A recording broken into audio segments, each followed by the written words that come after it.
Afternoon, my informative speech is going to be on slavery, and I will be citing from the Wikipedia of the Free Encyclopedia, and it's actually going to be from a 1969 film called Slaves.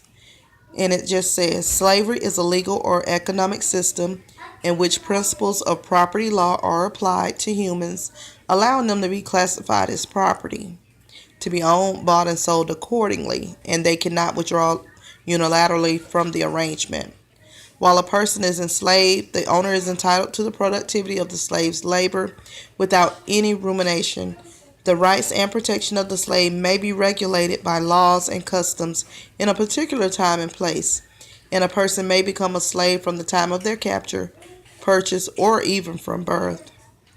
Today, chattel slavery is unlawful in all countries, but a person may still be described as a slave if he or she is forced to work for another person without an ability on the worker's part to unilaterally terminate the arrangement.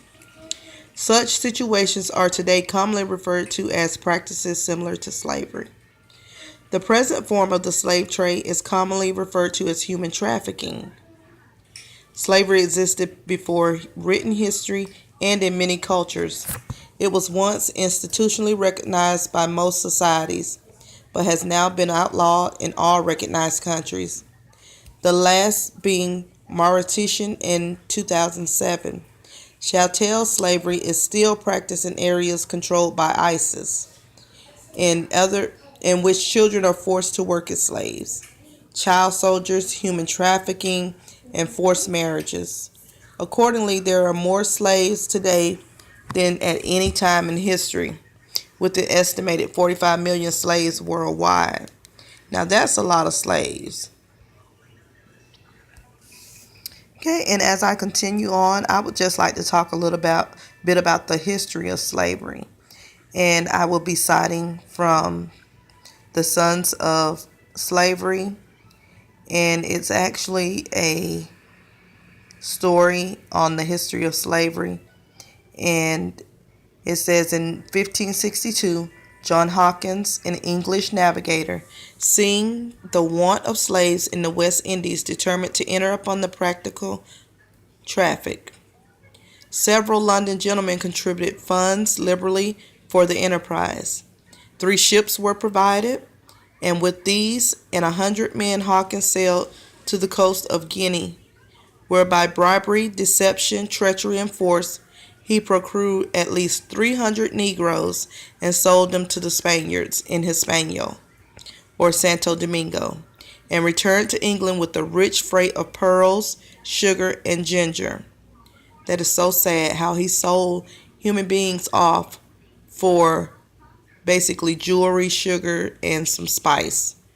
Okay? The nation was shocked by the barbarous traffic, and the Queen Elizabeth declared to Hawkins that if any of the Africans were carried away without their own consent, it would be detestable and call down the vengeance of heaven upon the undertakers.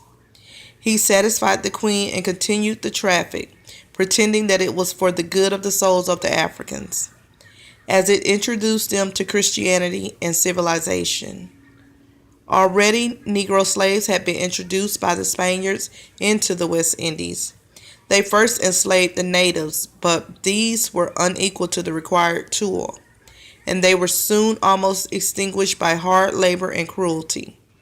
Charles V of Spain granted a license to a Fleming of import 4,000 Negroes annually into the West Indies. He sold his license to Genoese merchants who began a regular trade in human beings between Africa and the West Indies. These were found to thrive where the native laborers died. The benevolent Las Casas and others favored the system as a means for saving the Indian tribes from destruction. And the trade was going on briskly when the English, under the influence of Hawkins, engaged in it in 1562. 10 years before a few Negroes had been sold in England, and it is said that Queen Elizabeth's scruples were so far removed that she shared in the profits of the traffic carried on by Englishmen. The Stuart kings of England chartered companies for the trade, and Charles II and his brother James were members of one of them. After the Revolution of 1688, the trade was thrown open, and in 1713, an English company obtained the privilege of supplying the Spanish colonies in America, South and Central, for 30 years, stipulating to deliver 144,000 Negro slaves within that period. 1/4 of the stock of the company was taken by King Philip of Spain and Queen Anne of England, reserved for herself the other quarter.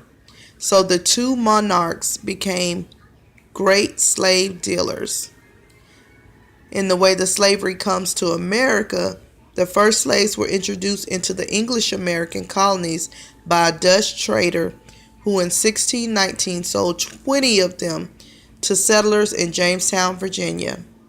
After that, the trade between North America and Africa was carried on quite vigorously, but some of the colonies demonstrated, and in the Continental Congress and also in the public mind, there was a strong desire in Vince to abolish the slave trade.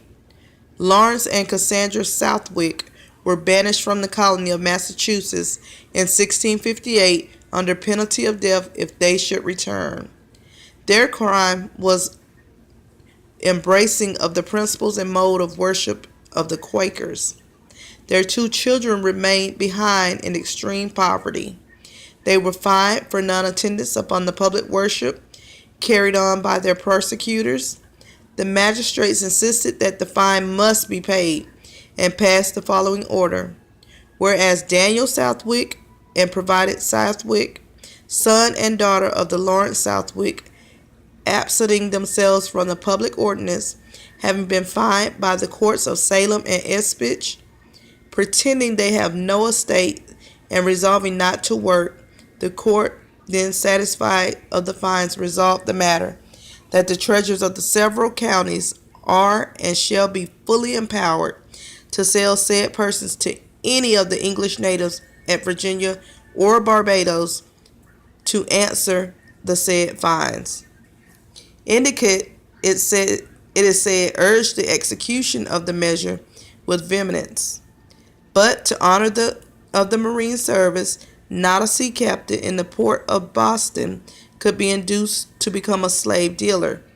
To please the general court, they were spared the usual brutal whipping of contumacious persons as a special mark of humanity.